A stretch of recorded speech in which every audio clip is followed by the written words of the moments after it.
ladies and gentlemen, and welcome to The Discriminating Gamer, the board game review show that is soon to be a major motion picture starring Charles Grodin. My name is Cody. Do you like to be creeped out? I do. That's why I collect scabs. But here's another way to go ahead and get creeped out. I am, of course, talking about Dark Stories from Z-Man Games.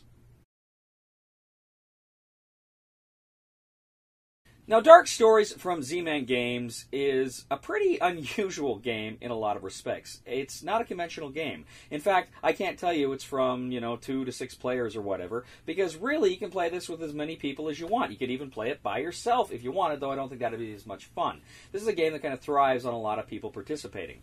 Essentially, what you do is the game comes with about 50 or so cards, and each of these cards has a very brief story on it. You read the story aloud. A woman gave a man something to eat. Sometime later, they both died. Foreboding flickering. As the light flickered, Stephen knew he was too late. And then you go ahead and everybody else tries to solve it. It's a kind of a puzzle. Was it specific news to him? Yes.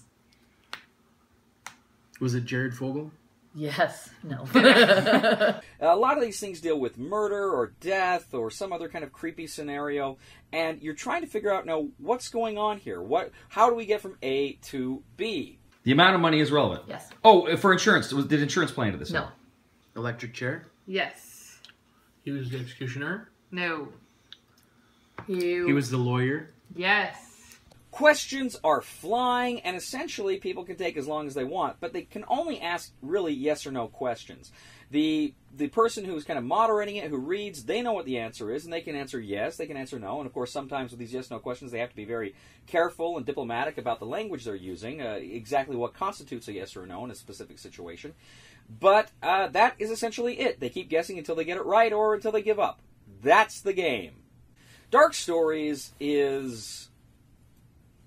I don't even know that you necessarily call it a game per se. It's more of an activity. But nevertheless, it's fun. It's I guess we can call it a party game. I guess I'm comfortable with that. It's a party game, and it really surprised me how much I enjoyed it. Now, again, I've said this before. I'm not a huge party game guy. I like more complexity. I like, components and a tactile experience. I like a grand narrative adventure. This has none of those things, and yet it's pretty fun. It's pretty engaging. It really forces you to rack your brains and to kind of think outside the box, though I hate that expression. People, as they're playing this game, are working together. They're building off of each other's questions and suggestions and ideas until finally you can get down and solve what that particular puzzle is. It is a lot of fun. So that's basically it. The recommendation for Dark Stories from the Discriminating Gamer is buy it!